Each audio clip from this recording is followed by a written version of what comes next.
습관이 반복되면 뭐를 이룹니까? 품성을 이룹니다. 성품은 선택의 결과로 얻어지는 것입니다. 그게 자라나요.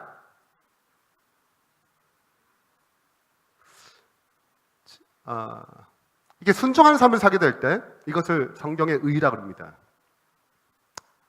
이런 사람을 법적 언어로 칭의라 표현하고, 무죄란 뜻이죠. 법적 언어입니다. 그리고 이런 사람을 의인이라고 합니다. 자, 이런 의인의 삶은 행복할까요? 불행할까요? 네, 행복합니다. 사랑의 법이 다 실현되기 때문에 행복한 삶이에요.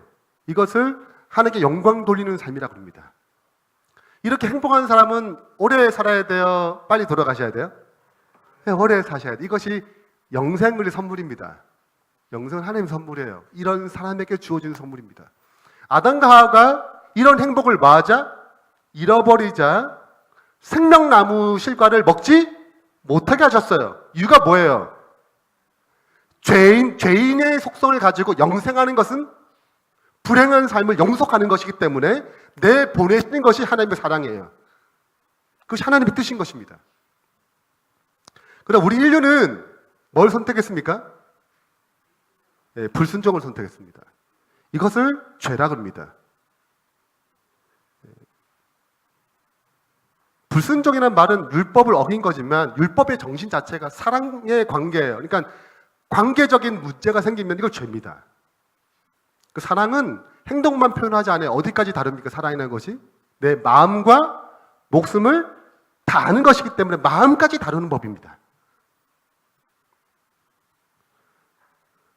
이런 죄를 지었을 때 법적 언어로 유죄 판결을 내립니다. 이걸 정죄라고 표현합니다. 성경에서는. 이런 사람을 죄인이라고 합니다. 자, 죄인의 삶이 영속되는 것은 끊임없이 뭘 하게 만들어요? 불행을 추구하게 만듭니다. 그래서 뭘 끝내는 거예요? 이 불행을 끝내는 것입니다. 그래서 죄의 삭은 사망입니다. 이것이 하나님의 사랑이고 하나님의 공입니다. 그럼 우리는 이 밑에 라인을 선택했어요. 그래서 누굴 보내셨습니까? 예수님을 보내셨습니다. 언제 전부터요? 창세 전부터 준비하셨습니다. 우리가 뭘 선택을 하셨어요? 죄를 선택할 걸 하셨어요. 예수님을 통해서 깨어진 이 창조의 목적을 다시 회복하는 것이 구속의 경륜입니다. 이것을 어제 공부했습니다. 자, 근데 이 우리의 구원을 위해서 예수님만 일하실까요? 또 누구도 일하세요? 아버지 하나님도 일하시고 성령 하나님도 일하세요. 자, 오늘은 이 세 분 하나님이 어떻게 우리의 구원을 위해서 일하시는가, 이것을 살펴보는 것입니다. 우리가 신론, 기본적으로 신론을 보게 되면 1장부터 5장까지가 신론의 내용입니다. 1장은 하나님의 말씀이에요. 2장은 하나님, 3장은 아버지 하나님, 4장은 아들 하나님, 5장은 성령 하나님이에요. 여기 내용 중에 그분들이 우리의 구원을 위해서 어떤 일을 하는지를 오늘 설명하는 것입니다.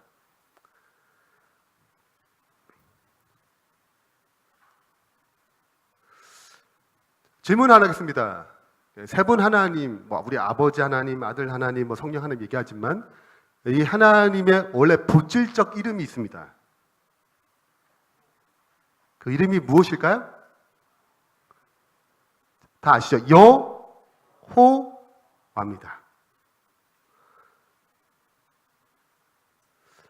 출애굽기 3장 13절에 이렇게 기록하고 있습니다. 모세가 여호와께 고하되 내가 이스라엘 자손에 가서 이르기를 너희 조상의 하나님이 나를 너에게 보내셨다면 그들이 내게 묻기를 그의 이름이 무엇이냐 하리니 내가 무엇이라고 그들에게 말하리까? 하나님이 모세에게 이르시되 나는 스스로 있는 자니라. 이어서 보겠습니다. 하나님 또 모세에게 이르시되 너는 이스라엘 자손을 이같이 이르기를 나를 너에게 보내신 이는, 그 다음부터 중요해요. 너희 조상의 하나님, 곧 아브라함의 하나님의, 그러니까 아브라함이 누굴 믿었어요? 여호와를 믿었다는 것. 아브라함의 하나님, 아브라함이 믿었던 그 하나님, 이삭의 하나님, 이삭이 믿었던 그 하나님이에요.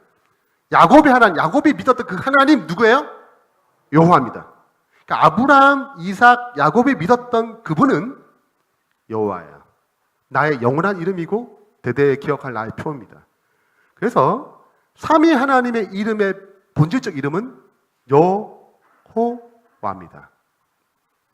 보다 히브리적으로 또 표현한다면 야훼라고 표현하기도 하죠. 자, 근데 우리 흔히 이제 김명호 목사님이 이제 자주 하시는 말씀입니다. 삼위일체라기보다는 뭐가 더 좋은 것 같다? 삼위일명. 아버지, 아들, 성령님이 다 뭐예요? 여호와라는 하나의 이름을 갖고 있다는 것입니다. 자, 근데 그 여호와 하나님이 우리를 구원하기 위해서 취하신 이름이 있습니다. 그 본질적 이름, 여호와 하나님께서 우리의 구원을 위해서 이름을 취하셨어요. 그 이름이 무엇일까요?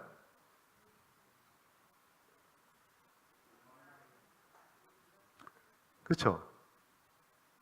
아버지 하나님, 아들 하나님, 성령 하나님입니다. 신약에는, 구약에는 이것이 선명하지 않았습니다. 그러나 예수님이 이 땅에 오셔서 세 분 하나님의 사역을 구속 이루어질 때 선명하게 말씀하셨어요. 아버지와 아들과 성령의 이름으로 뭘 주라는 거예요? 구원을 베푸는 것입니다. 거기는 그분의 세 분 하나님의 구원의 역사가 있는 것입니다. 그래서 아버지와 아들과 성령은 우리의 구속을 위해서 취하신 이름이에요. 죄가 일어나지 않았다면 이 이름은 쓰지 않을 것입니다. 우리가 죄를 맺기 때문에 그 구원을 이해시키기 위해서 취하신 이름이에요. 그러니까 아버지, 아들, 성령은 우리의 구속 위해서 취하신 구속사적 이름이라 표현합니다. 자, 그러면 아버지의 역할은 뭘까요? 아버지 하나님. 아버지 하나님은 예수님은 또 눈에 들어오죠. 이 땅에 오셨으니까. 아버지는 어떤 역할을 맡으셨을까요? 에베소서 1장은 삼위 하나님의 사역을 가장 잘 묘사하는 장이라고 합니다.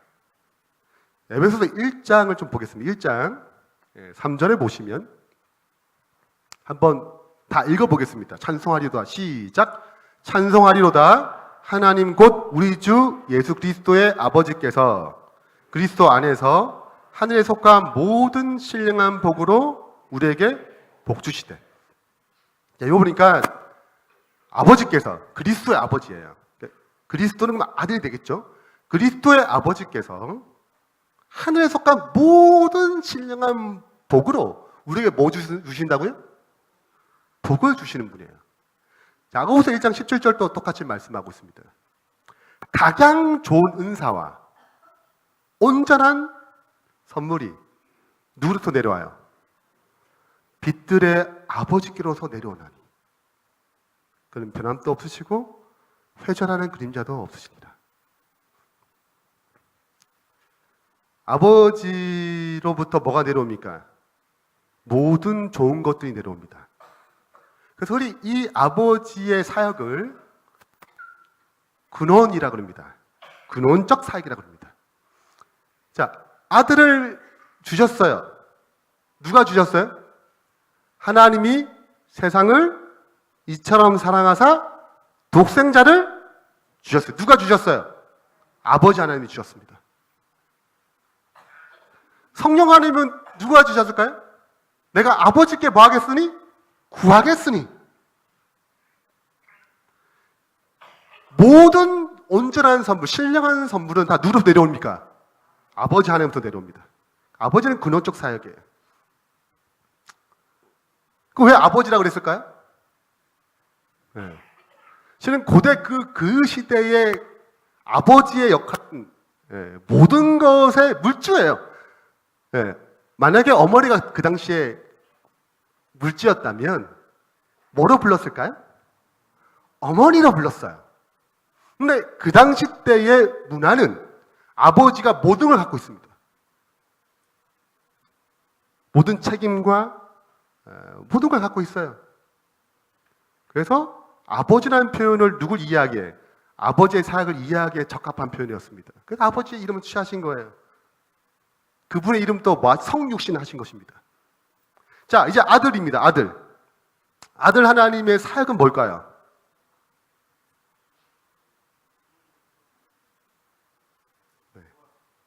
구원, 네.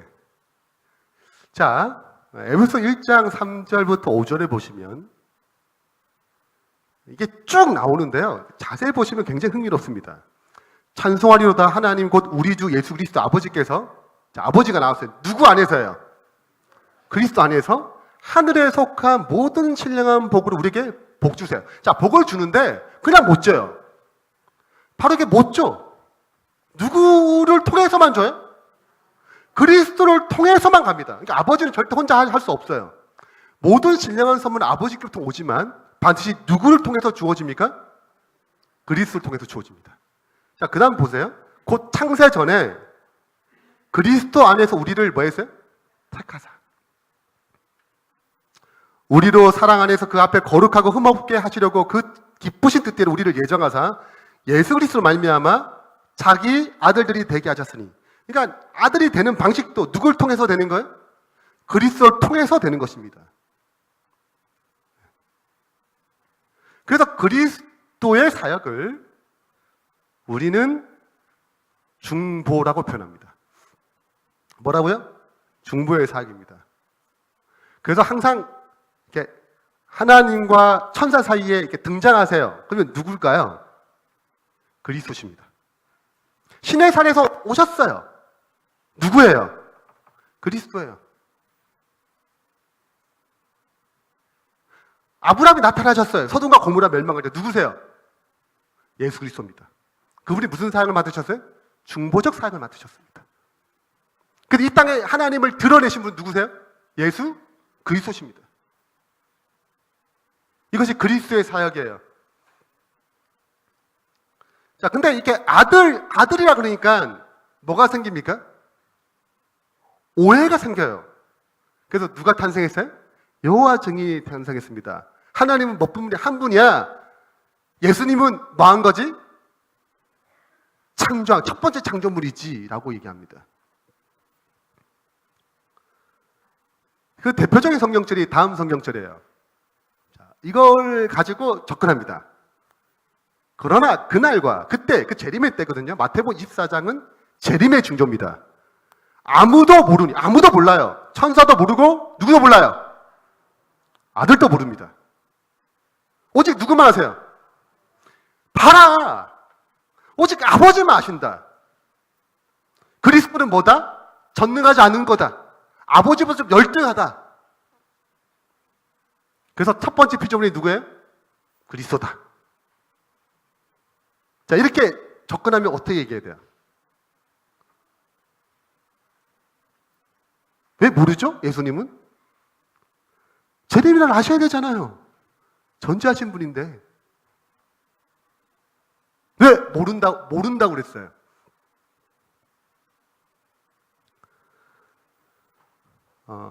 예수님께서 이 땅에 내려오셨을 때 뭘 취하셨습니까? 인성을 취하셨습니다. 이 땅에 살아가시는 방식은 신성으로 살아가셔야 돼요? 인성으로 살아가셔야 돼요? 인성으로 살아가셔야 돼요. 물론 시험의 본질이 다릅니다. 그분이 신성을 갖고 있기 때문에 시험을 하실 때 그 그리스도가 유혹받는 시험은 너가 하나님의 아들이거든. 뭐 알아? 우리한테 그런 시험 올까 안 올까요? 절대 안 와요. 근데 본질은 똑같습니다. 그분이 갖고 있는 능력을 자기 뜻대로 쓰게 만드는 것이 누구 방법이에요? 사단의 방법입니다. 그래서 유혹한 것입니다. 그리스도의 최고의 시험은 그런 것들이에요. 우리도 능력을 갖고 있나요? 여러분, 돈, 어떤 직장에서든 지위, 교회에서든 지위, 이것을 내 힘으로 사용하게 될 때 똑같은 방식으로 유혹받는 것입니다. 자, 예수님이 인성을 쓰시고 사셨기 때문에 뭐 없이는 아버지의 허락 없이는 뭐 하지 않아요? 예, 여러분 병을 고칠 때 누가 역사하셨어요? 아버지의 능력으로 병을 고쳤어요. 계시를 볼 때도 누가 역사하셨어요? 아버지의 허락을 받아야 돼. 자기 스스로 뭘 갖고 있는데, 신성 있는데 다 빌려 써야 되는 것입니다. 그리스도는 굉장히 유혹이에요, 그것이. 우리 힘이 약해서 배가 고프면 그냥 굶잖아요? 근데 배가 너무 고픈데 밥을 만들 능력이 있어. 그걸 제한하는 것은 그리스도에게 굉장한 시험이었습니다. 그래서 이렇게 고백하는 것은 무슨 입장에서 설명하는 거예요? 지금 인성으로 쓰신 인자로서의 고백인 것입니다. 그래서 인간 대신 그 예수님께서 신성을 제한하심으로써 재림의 날을 알 수 없어요. 그러나 지금은 아실까 모르실까요? 지금은 아세요. 뭘 회복하셨어요? 네, 신성을 회복하셨기 때문에 그렇습니다. 그 지혜를 다시 회복하셨어요. 자, 이제 성령 하나님의 사역입니다. 성령 하나님은 어떤 사역을 하실까요? 그럼 예수님이 탄생하실 때 어떻게 탄생하셨어요? 뭐로 잉태하셨대요? 성령으로 잉태됐습니다. 예수님이 흠없는 생애, 병을 고치고 사단을 쫓아내고 귀신을 쫓아내고 했던 모든 선하심, 그분의 치유의 능력, 이것은 뭐로 됐을까요? 자, 우리 사도행전 10장 38절에 이렇게 기록하고 있습니다. 다 같이 읽겠습니다. 하나님이 시작. 하나님이 나설 예수에게 성령과 능력을 기름 붓듯 하셨으며 저가 두루 다니시며 착한 일을 행하시고 마귀에게 눌린 모든 자를 고치셨으니 이는 하나님이 함께 하셨습니다. 착한 일을 행하셨어요. 마귀에게 눌린 모든 자를 치유했습니다. 뭐로? 아버지 하나님께서 뭘 부셨어요? 예수님께 성령과 능력을 기름 붓듯 하셔서 고쳤다고 그랬습니다. 자신의 신성을 쓴 것이 아니고 신성의 능력을 빌려 쓰셨습니다. 그리스도 흠없는 생애도 누굴 통해 이루신 거예요? 성령님을 통해 이루셨습니다. 그래서 그분은 기도를 하셔야만 했어요.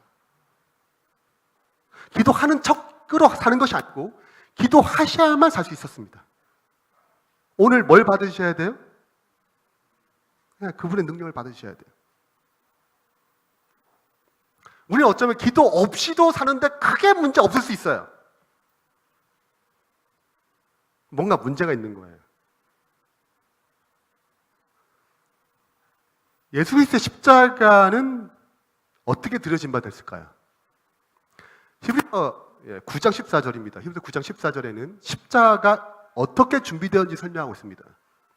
하물며 영원하신 성령으로 말미암아 흠없는 자기를 누구께 드렸다고요? 하나님께 드린 그리스도의 피가. 십자가를 누굴 통해 드렸다고요? 성령님을 통해서 십자가에 나아갈 수 있었다 얘기하는 것입니다.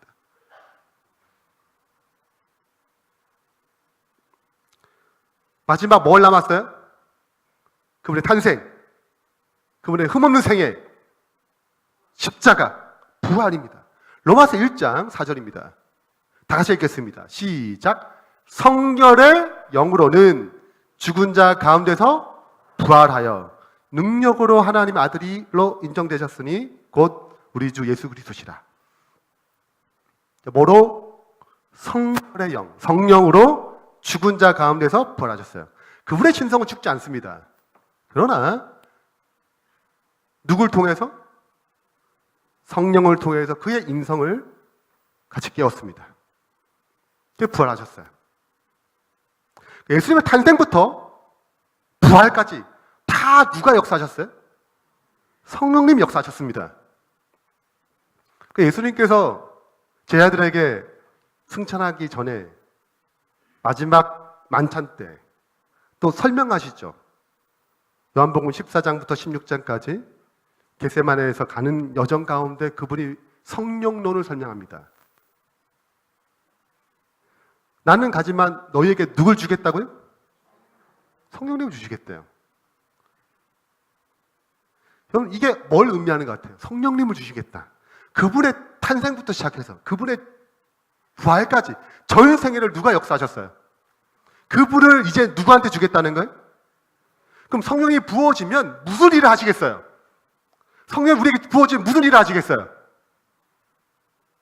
누구의 생애를 재현하는 거예요? 그렇죠. 예수님의 생애를 재현하는 것입니다. 그리스도가 이루신 그 구원을 이제 우리 삶 가운데 재현하는 것, 그것이 성령님 역할이에요. 요한복음 16장을 좀 보겠습니다. 16장 13절부터 14절까지입니다. 그러하라 진리의 성령이 오시면 그가 너희를 어디 가운데? 나는 길이요 진리요 생명이니 그리스도 가운데 인도하는 것입니다. 그리스도를 재현하는 거예요. 그가 내 영광을, 그리스도의 영광을 나타내리니 내 것을 가지고 그분이 이루신 그 구원의 역사를 가지고 너희에게 알리겠습니다. 그래서 예수님께서 이루신 구원을 우리 내일 살펴보겠지만 객관적인 구원이라고 그래요. 이것을 우리 삶에 적용하는 것을 성령의 역사, 주관적 구원이라고 합니다. 이것이 성령의 사역입니다. 성령님의 사역은 적용입니다.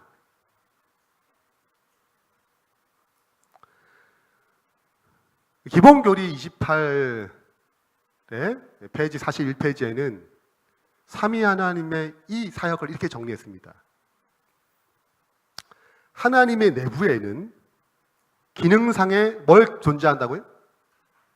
경제성이 존재한대요. 그러니까 네가 한 걸 내가 또 하고 이렇게 하지 않는다는 거예요.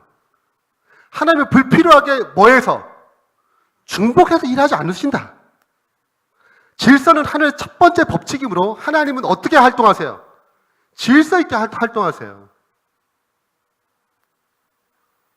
이러한 질서는 신성 내부의 연합에서 나와.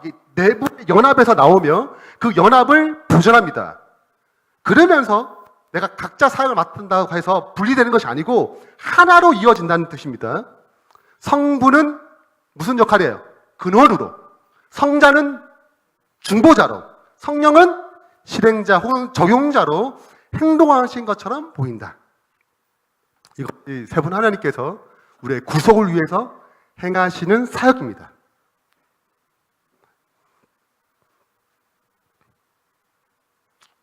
자, 이 사역을 정리해 보겠습니다. 자, 아버지 하나님이 근원이세요. 모든 선하심을 다 줍니다. 신령 은사는 그분께로 나와요. 그럼 누굴 통해서 주어진다고요? 누굴 통해서 와요? 누굴 통해 온다고요? 누구? 예, 예수 그리스도 아들 하나님을 통해서 내려옵니다. 그럼 이게 누구한테 이어질까요? 예, 성령 하나님이 이제 누구의 삶 가운데, 우리의 삶 가운데 적용하세요. 자, 그러면 우리는 그 은혜로 말미암아 우리의 삶이 변화됩니다. 하나님을 체험합니다. 그 능력이 무엇인지 알게 됩니다. 이것이 어디에 영향을 끼칠까요? 어디에 영향을 끼칩니까? 세상에 영향을 끼칩니다. 사랑으로 세상에 영향을 끼쳐요. 이것을 빛과 소금이라고 합니다. 이렇게 될 때 빛과 소금이 돼요. 여러분, 우리가 선을 행하잖아요? 여러분, 우리가 착한 일을 한다고 해서 그 착한 일이 다 착한 일이 아니에요. 바리새인들이 많은 구제를 했습니다. 헌금을 드렸어요. 안식을 지켰습니다. 근데 예수님은 그것을 선으로 보지 않았습니다. 선은 부자 청년이 찾아왔어요. 선한 선생이요. 선한 분은 누구밖에 없어요? 하나님 한 분 외에 누가 선하냐 그래요. 선은 누구로부터 나와야 돼요? 하나님부터 나와야 돼요. 내가 어떤 행동을 할 때 이게 진짜 선이 되려면 이 행동 자체가 아니고 이 선이 누구로부터 나왔냐? 그것이 선이에요. 그것이 세상 영향을 끼칩니다. 그걸 감하라 그래요. 그렇게 하면 누구께 영광 돌리는 삶이 되는 것입니까? 하나님께 영광을 돌리는 삶이 되는 것입니다. 이것을 창조의 목적을 이루어간다 그러고 하나님의 형상을 회복되어 간다고 얘기해요. 이렇게 우리 삶을 역사하는 것입니다. 이것이 삼위 하나님의 구속적 사역입니다.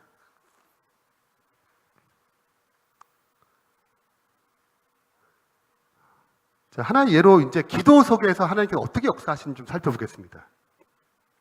여러분, 기도할 때 물론 아버지 하나님, 아들 하나님, 뭐 예수님으로 시작할 수 있고, 뭐 성령님으로 시작할 수 있어요. 뭐 하나님이 그것 때문에 뭐 실망하시거나 그러시겠어요? 자, 근데 예수님께 가르쳐 주신 공식에 의하면 누구로부터 기도를 시작해야 돼요? 하늘에 계신 우리 아버지. 아버지 하나님을 시작해야 돼요. 왜 그래요? 이제 왜 그래요? 그분이 어떤 역할을 맡으셨어요? 근원의 사역을 맡으셨어요. 그냥 부르는 게 아니에요. 이건 그분의 삼위 하나님의 질서에 의해서 만들어진 것입니다. 물론 예수님의 이름을 불러도 뭐 하나님 뭐 그러시겠어요?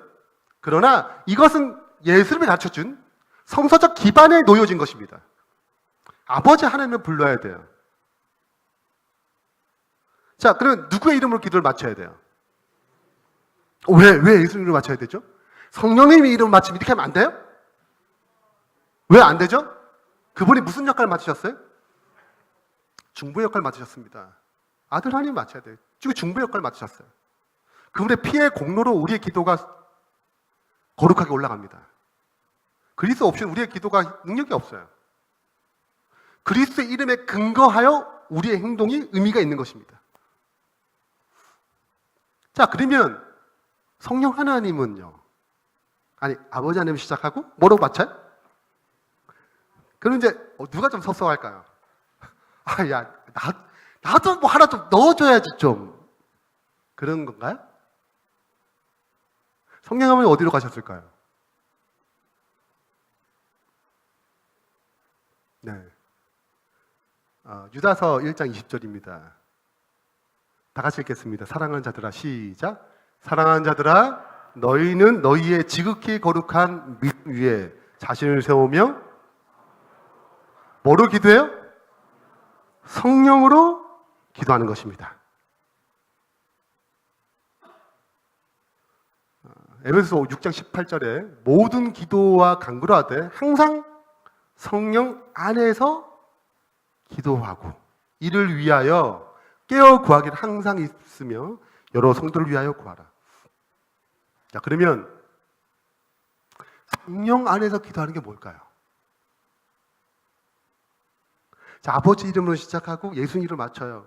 이게 그분의 기도 속에 삼위 하나님의 사역인 것입니다. 뭐로 기도해야 돼, 이제는? 성령 안에서 기도해야 돼. 이게 무슨 말일까? 좀 이해를 돕기 위해서 한 예를 들어보겠습니다. 한 목사님이 이제 길을 이제 운전하면서 지나가다가 자전거 가게를 봤어요. 특가 세일, 50% 세일하는 것입니다. 그리고 너무 마음에 든 자전거가 보이는 거예요. 아들이 한 달 정도 지나면 아들이 생일입니다. 8살짜리예요. 이제 뭘 배우면 좋겠어요? 자전거를 배우면 좋겠다 생각이 드는 것입니다. 언제 사야 돼요? 세일은 늘 한 달 내내 합니까? 언제 사야 돼요? 지금이 적게예요. 그래서 자전거를 샀어요. 선물을 언제 줘야 되죠? 생일날 줘야 되잖아요. 그래서 이제 딱 숨겨놨습니다. 아내가 다 합의 봤어요. 네, 원래 아내 몰래 사면 위험하잖아요. 그렇죠? 항상 합의 아래. 제가 샀습니다. 자, 근데 아들이 선물을 뭘 원하는지 궁금한 거예요.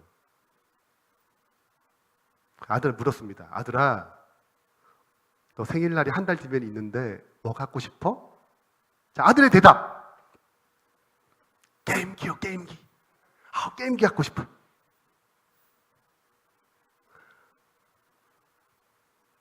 어떻게 해야 돼요? 이놈 정신 차려. 내가 뭘 좀 이렇게 할 수 없죠. 네, 좋은 아빠는 이렇게 잘 설득할 줄 알아야 되잖아요. 그래서 이제 선물을 뭘 샀는데, 자전거를 샀는데 아들이 원하는 거는 게임기예요. 이 6살짜리 애에게 게임기를 줄 수 있어요? 아니에요. 그 아내랑 얘기했습니다. 어떻게 하면 좋을까? 그래서 아들이 뭘 갖고 싶도록? 자전거를 갖고 싶도록. 맞아? 우리 설득해보자. 네. 그래서 아들을 일요일 날 공원에 놀러 갔습니다. 또래들이 다 있는데 자전거를 타고 노는데 너무 재밌는 거예요. 너무 재밌어. 네. 그리고 뭐 이렇게 여기저기 뭐 자전거 뭐 관련된 것도 보여주고 지나가면서 야, 저 파란색 자전거 예쁘다, 멋있다, 뭐 어떻게 이렇게 저리 해서 누구의 마음을, 아들의 마음을 움직이기 시작하는 것입니다. 생일이 며칠 안 남았는데 하루는 아들이 찾아와서 아빠, 나 자전거 갖고 싶어. 게임기 필요 없어. 자전거 갖고 싶어, 자전거. 네. 저번에 이제 세일길이 지나왔어요. 저번에 보여준 그 파란색 자전거 되게 좋아 보이는데 그거 사줄 수 없어, 아빠? 네. 이미 뭐 했는데요? 이미 샀어. 근데 그걸 또 말해야 돼요, 말 안 해야 돼요? 그래, 우리 기도해보자. 그래서 이렇게 아들에게 얘기했습니다. 생일날 이미 이미 준비된 선물을 아들에게 주는 거예요. 아들이 좋아했을까 안 좋아했을까요? 좋아했겠죠. 이것이 성령 하나님의 사역입니다. 우리 기도 가운데 우리가 알까요? 우리가 구하는 건 거의 게임기예요. 네?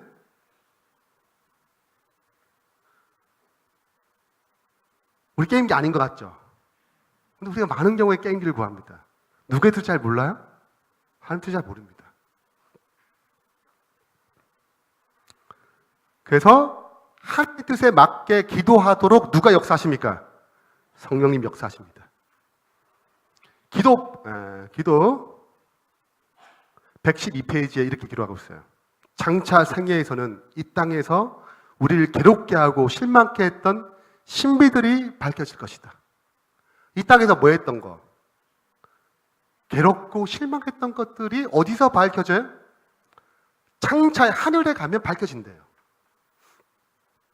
그 다음에 우리는 뭐 받지 못했던 것들, 응답받지 못했던 것들로 보였던 우리의 기도와 좌절당했던 희망, 자는 이렇게 해주세요. 막 희망을 막 불어넣었는데 뭐 돼요?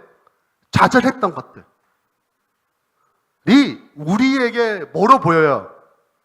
가장 큰 축복으로 볼 것입니다. 그렇게 알게 되는 거예요. 어디 가서요? 하늘에 가서.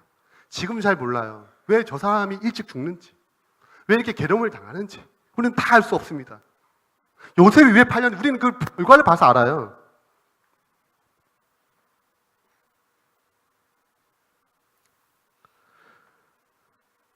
하나님께서는 우리에게 무엇인가 주실 때 이 세 가지 원칙이 있습니다. 첫 번째는 그분은 사랑이에요. 사랑은 항상 최선의 것만 줄 수 있습니다. 차선을 줄 수 없어요. 우리는 이렇죠. 제가 기도 생활을 했는데 제가 중학교 2학년 때 그때 기숙사는요, 안식일날 점심을 빵, 우유, 사과를 줬습니다. 제가 막내거든요. 그러면 예배가 끝나자마자 빵을 타러, 그 방원들의 빵을 타러 막내가 뜁니다. 네, 저 기숙사가 저 위에 있었거든요. 삼육대학 저 위에 있었어요. 먼저 탈수록 좋은 사과를 골라요. 똑같은 빵인데 모양이 예쁜 빵. 네, 좀 때가 덜 묻은 우유. 네. 그리고 선배가 딱 왔을 때 막내가 딱 차려놔야 돼요. 그래서 그 험난한 생활을 살았어요. 이게 뒤에 딱 목사님이 기도 끝나잖아요. 기도 중간에 나가는 것입니다. 그리고 문을 열 수는 없어요. 뒤에다가 다 서 있는 사람 다 중학교 1학년, 중학교 2학년이에요. 기숙사생. 기도가 딱 끝나면 문을 열고 나갑니다. 다 뛰어요. 한 30-40명이 뜁니다. 이렇게. 네. 그것도 늦게 뛰면 또 선배 욕먹어요. 또. 그래서 막내는 뜁니다. 그게 생존의 법칙이에요. 좀 뭐 하려고? 좀 좋은 거 먹으려고. 좀 빨리 하려고. 네. 이게 우리의 본성이에요. 우리는 내가 뭘 선택하고 최선을 선택하고 차선을 주는 것입니다. 근데 그분의 품성은 차선을 줄 수가 없어요. 최선만 주시는 분이에요. 그분의 차선은 없습니다. 그래서 누굴 보내셨어요? 아들 보내셨습니다. 그분의 차선은 자기가 내려오는 거예요. 아버지가 직접 내려오는 게 차선입니다. 근데 자기보다 더 사랑하는 아들을 보내셨어요. 그분이 줄 수 있는 최선입니다. 하나님 우리에게 주실 때 차선이 없어요. 그럼 전제하세요. 모든 걸 아시기 때문에 언제 주면 가장 좋을지를 아세요. 그분은 최선만 주기 때문에 우리의 기도가 최선이 아닐 때는 절대 응답하지 않습니다. 그 응답되지 않을 때 하나님이 사랑이기에 주시지 않는구나 생각하셔야 돼요.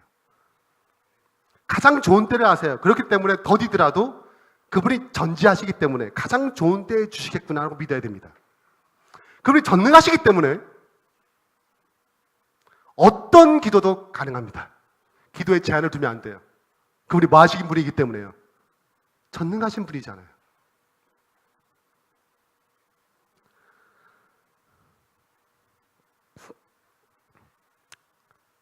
이게 삼위 하나님의 도표인데요. 상부, 성자, 성령이 다 여호와 하나님이시고 하나님이십니다. 그러나 성부가 성자가 아니고 성령이 성자가 아니며 성자가 성령이 아닙니다. 아버지 성부가 아닙니다.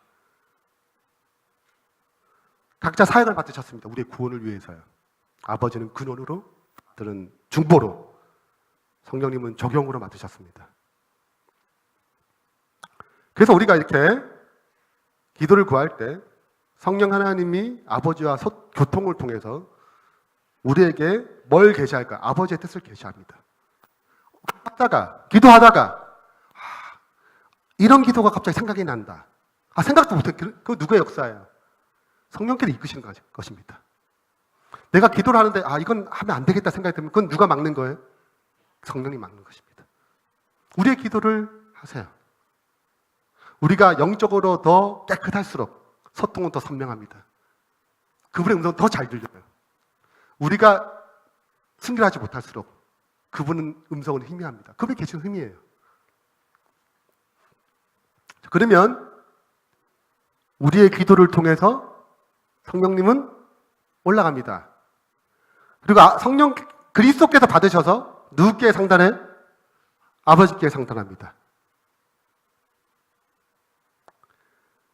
그럼 아버지는 이제 뭐 하세요? 이 기도에 대해서 응답하십니다. 모든 복은 누구부터 나와요? 아버지부터 나옵니다. 응답하세요. 가장 좋은 응답을 하십니다. 그러면 그리스도 통해서 내려옵니다. 그래서 성령님은 이것을 이루기 위해서 역사하세요. 그것이 적용자예요. 이렇게 우리 삶 가운데 역사하시는 것입니다. 이제 결론 맺겠습니다. 아버지 하나님은 근원으로, 아들 하나님은 중보자로, 성령 하나님은 적용자로 우리의 구속을 위해서 사역하십니다. 이 사역을 이루어가는 방식은 다음과 같습니다. 아버지께서 주시는 사랑과 신령한 복들은 누굴 통해 내려옵니까? 아들 통해 내려옵니다. 그건 은혜로 내려와요. 그래서 그리스도의 은혜와 아버지의 사랑과 성령의 교통입니다.